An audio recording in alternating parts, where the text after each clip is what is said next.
Good day, class, and welcome to Mastro Lectures. I know it's been a while, but I'm back now. I'm going to be posting videos very often. Now, we are faced with the diagram of the human eye. The human eye. Now, I'm going to be walking you step by step through all of these labeled parts. Alright, and you'll be able to attempt questions because questions comes from these areas in JAM, WAEC, nursing exam, post-UTME, and other examination that are O-level entrance examination. Now let us go. We're looking at the eye. Now the eye is an organ. Alright, it is a sense organ. Okay, the eye is a sense organ, right? And it is the organ for vision, or you see sight. So the eye is the organ for vision, aka see what? Sight, the ability for you to see. So what helps you to see is what? The eyes. Now, the eye is located in the skull. Now, when we are talking about the skull, we are making reference to what? The whole, this region here, the bone that make up your head, the bone of the head. You refer to all the bones in the head. You refer to them generally as what? The skull. I refer to generally as the skull. So, the eyes are placed in the bony sockets. Alright, in the bony sockets of the skull. So the eye are inside what now? The skull. It's called it bony sockets. Right, like socket is like a switch, it's like you plugged, the eye is plugged into the bony sockets of the skull. Alright, now moving on. There are fats around the eyes. Alright, there are fats around the eyes. Fats, although the aspect of the fat is not being shown in this diagram, but I'm just telling you, in the eye in the skull, there are fats that surround the eyes. Now those fats can get used up during fasting period, and that is why you see a situation whereby somebody that has undergone a long fasting period, staying without food, before you know, the eye starts moving inside, it starts gets sucking. Okay, right? Get sucking, just get inside, and you just literally be seeing the bone skull. All right, the bony sockets, the bones that makes up the bony socket just be visible. Why? Those fats, they are going, so the eyes will just look like it's very small, or it just kind of dry up. There's this kind of sucking appearance it gets. Now moving on, if you look at the eyes, for example, now you see this part I labeled muscles. We have 6 muscles that helps in the movement of the eye. All right, especially when you are trying to look, when you are trying to look at your left or your right hand side. So there are muscles that allows for those movements. All right, the movements of your eyes. Now those muscles, there are 6 in number. There are 6 in number, and I'm going to list them for you. We have the superior and inferior recti. We have the superior and inferior obliques, and then we also have the two lateral recti.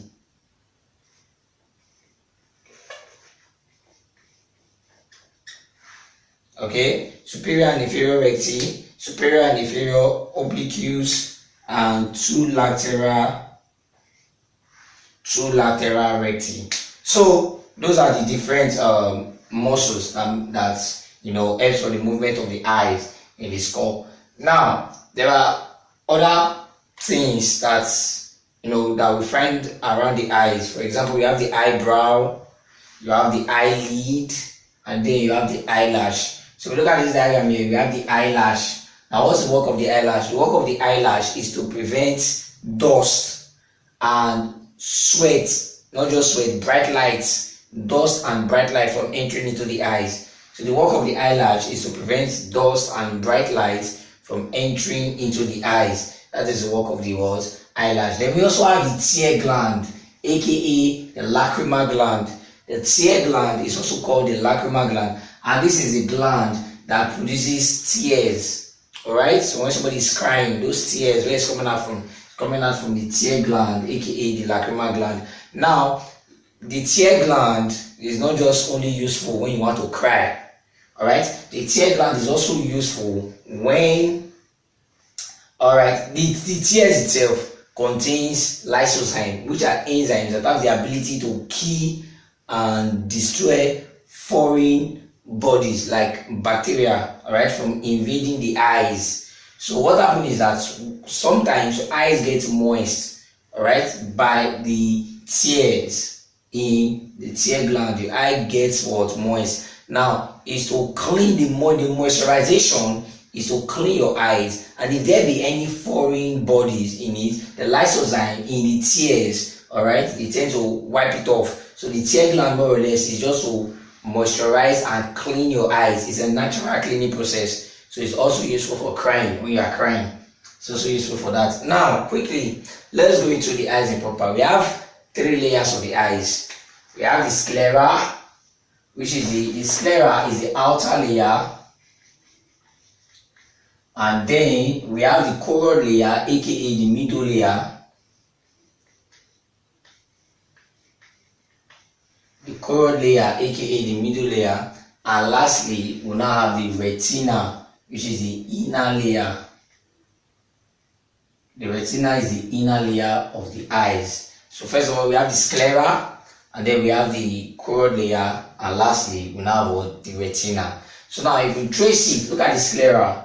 Alright, this upper portion. Okay, so now the sclera is the whitish part of the eye. That is the sclera. The whitish part of the eye is the sclera, and the whitish part of the eye, the sclera, it does not allow light to pass through. So the sclera is not found in every region or areas of the eyes. So the sclera covers from here to this side and it stops here. Alright, so the sclera is replaced by a fine transparent membrane at the front. The sclera is replaced by a fine transparent membrane known as the conjunctiva.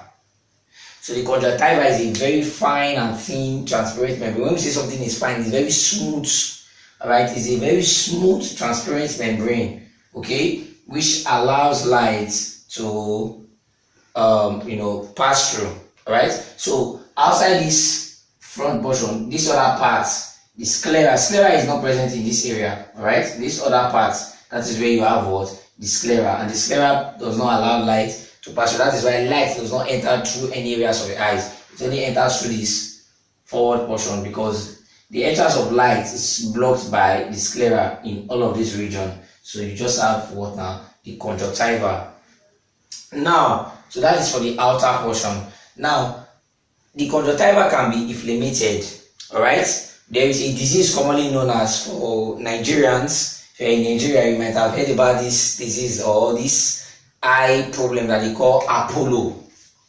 Alright, now Apollo, aka conjunctivitis,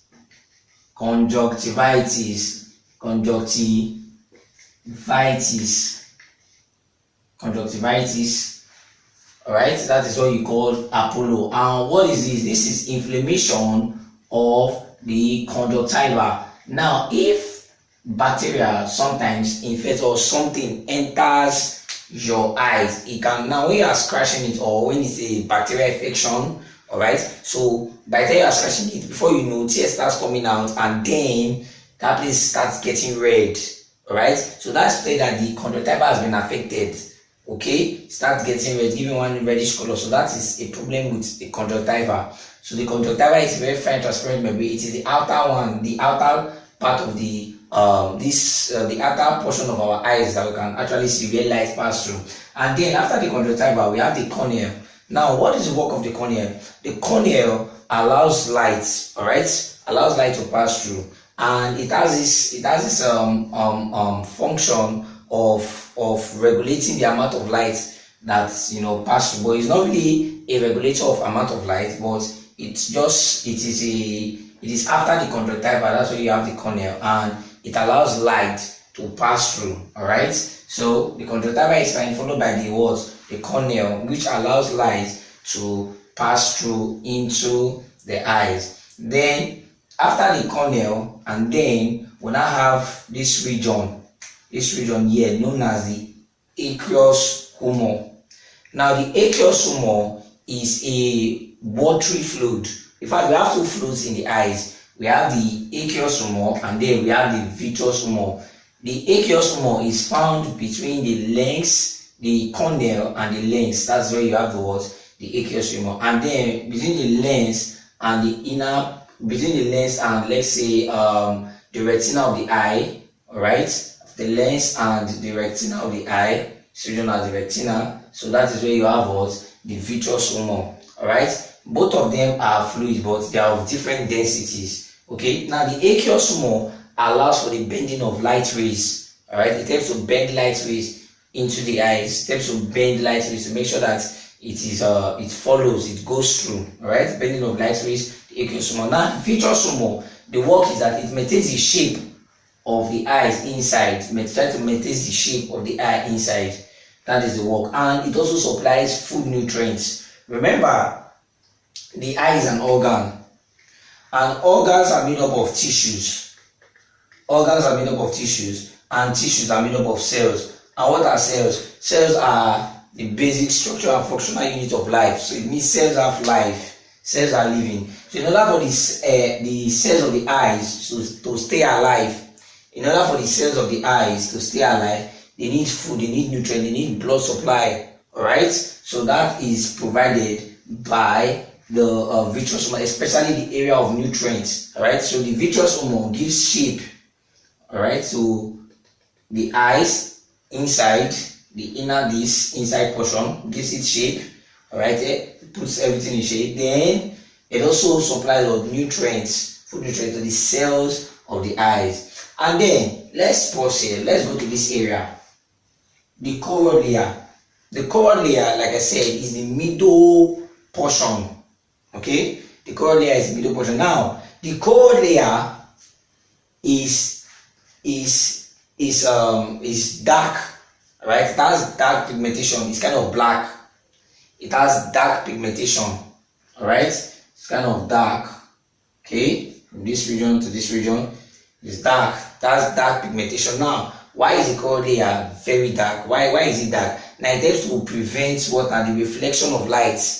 It helps to prevent the reflection of light, so that light is not reflected, so that you don't have this form of reflection of light in the eyes. So what helps to prevent the reflection of light is the choroid layer. The choroid layer prevents the reflection of light. It helps to prevent the reflection of light. This is the reason why some nocturnal animals, like cats for example, and some other nocturnal animals, they lack this choroid layer. So that is the reason why, probably, if you want to just easily hunt some of these nocturnal animals, just shine a bright light on their eyes, putting a bright light on their eyes because of the reflection of the light, because they lack choroid layer. So when there is reflection, at that point in time, at that split second, they are blind. So you easily just target them. Hunters, that's what they do. That's what hunters do. You just easily shine a bright light at them. So while they are stunned due to the reflection, so they just shoot and then they get the animal down. So, but what helps to prevent reflection of light in the eyes for man, all right, is a choroid layer. Okay, so the choroid layer is actually pigmented, all right, it's dark. So now let's come to the pupil. Okay, before we come to the pupil, let's treat the iris first. The iris is also known as the muscular diaphragm. Muscular diaphragm. The iris is also referred to as what? The muscular diaphragm of the eyes. The iris is also referred to as the muscular diaphragm of the eyes. Now, if you watch, the iris is at the front of the lens. Look at the lens. The iris is at the front of the lens. Now, in between the iris, you now have a hole called the pupil. So the pupil, between this region A and B, that is where you have the O, the pupil. Now the pupil does not really have much function. The pupil is just a hole in the eye through which light enters, alright, pass through into these inner areas. Okay, now what regulates the contraction or dilation of the pupil? That means when I mean contraction, the reduction in size of the pupil. Then when we are talking about dilation, we are talking about the expansion in size of the pupil. So how small the pupil will be or how large the pupil will be, how small the pupil will open or how large the pupil will open depends on the iris. It depends on the iris. So if the iris contracts, the pupil opens very wide. If the iris relaxes, the pupil opens very small. Now when we are in dim light, for example, we are in an area that does not have bright amount of light, what happens is that your iris tends to contract to widen the pupil so that the pupil can accept more light, so that enough light can enter into the eye through the pupil. And when somebody is exposed immediately to a bright light, what happens is that excessive bright light causes a bleaching, of which we will explain that later. It causes a bleaching which makes someone's tongue, that gives a dizzy sensation, which will now lead to just a dizzy sensation, and then the person will be back to normal. So please take note, the iris is referred to as well the muscular diaphragm of the eye. Now the iris is pigmented. The iris is pigmented. Okay, the iris is pigmented. The iris can take a green color, it can take a brown color, it can take green, brown, or blue. Now most Nigerians or African people, especially Nigerians, we have brown eyes. So that portion of the eye that you see, that portion of the eyes which you see that it is brown, that is what you call the iris. All right, in some people they have blue eyes, so that's the iris is kind of blue, while in others it is green. That is how it works. So what is responsible for this color pigment is melanin.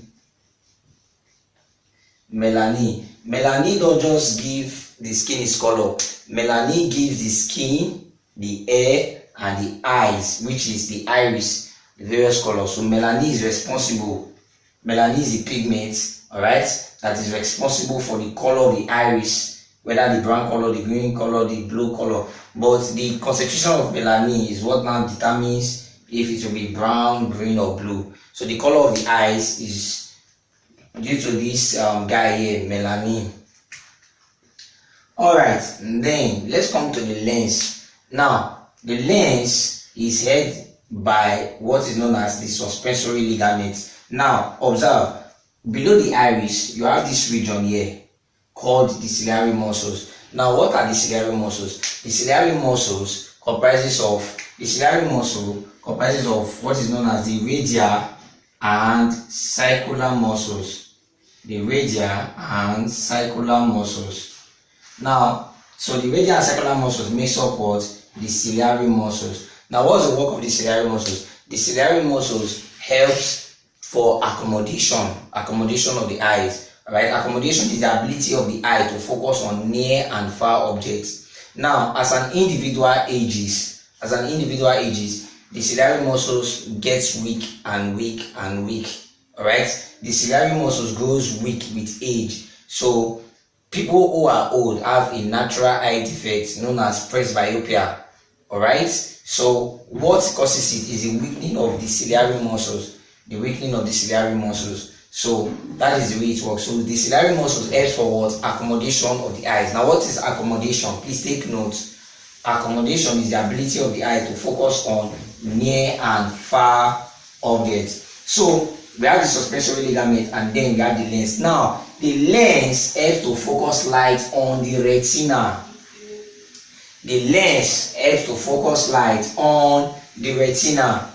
That is the work of the lens. And the lens is held together by what? The suspensory ligament. So you can see the lens plus the suspensory ligament.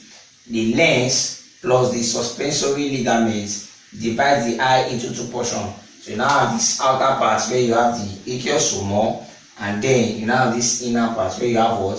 the vitreous humor. Now let's go to the retina. The retina is the inner layer of the eyes. Now the retina is a tissue that comprises of two main light sensitive cells or photoreceptor cells. All right, the retina comprises of two types of photoreceptor cells or two types of light sensitive cells. Now what are these two types? We call them the rods and cones. The rods and cones. So these guys, they are what? Light sensitive cells. All right, they are found in the retina. Now the rods, RODS, the rods are sensitive to night vision. The rods are sensitive to night vision. While the cones, they are sensitive to bright light vision. All right, so for dim lights, when you are in maybe a dark room or a place that has limited supply of light, so at least you'll be able to see things little by little. So what helps you are the rods. So the rods are sensitive to dim light, while the cones are sensitive to what? Bright light. Now the rod contains vitamin A and a protein. The rod contains vitamin A and a protein. All right, and that protein is called rhodopsin.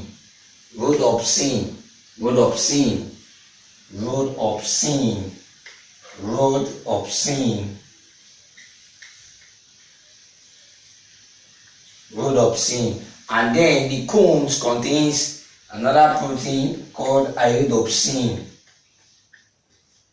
So rhodopsin and iodopsin. So rhodopsin is present in the rods, iodopsin is present in the cones. So please take note, rods are sensitive to what? Dim light vision or night vision, while the cones, they are sensitive to bright light vision. Now the region of the eye where you have abundant amount of cones, the region of the eyes where you have abundant amount of cones, or you say the region of the eyes where you have the region of the eyes that is extremely sensitive to light. The region of the light that is extremely sensitive, the region of the eyes that is extremely sensitive to light, or you say the region of the eyes that has abundant amount of cones, you call it the fovea centralis, or you just simply call it the fovea. Now the fovea centralis is also called yellow spots. That is another name for it, yellow spots. Okay, so this is the region of the eye that is very sensitive to light, or the region of the eye where you have abundant amounts of cones. And then we have the blind spot. Now the blind spot is a region where that is a region that is not sensitive to light. The blind spot is a region that is not sensitive to light at all. It is not sensitive to light, so there is no light sensational cell or any photoreceptor cell here. So any image or when light falls on this region, the blind spot, you cannot literally see anything because there are no photoreceptive cells here. All right, there are no photoreceptive cells here that will capture the light and send the signal to the brain. So here it's just empty. So that's why it is called what? The blind spot. If light falls on this blind spot region, literally you cannot see anything that is there. All right. So now, then lastly, we now have what? The optic nerves to the brain. So now the optic nerves carries this, after the retina, after the light signal has been captured, so the optic nerves send that signal, all right, so the optic lobes, all right, send the signal to the optic lobes of the brain. The optic lobes, all right, the optic lobes, they are the part of the brain that is sensitive to vision, all right, that interprets vision, the part of the brain that interprets vision, sight. So the optic nerves carries the information to the optic lobes that now interprets the whole process. So this is all for the human eye. Please do well to follow this channel, like, subscribe, share to your friends, and I hope you were blessed. If you have any question, please drop it on the comment section. Thank you.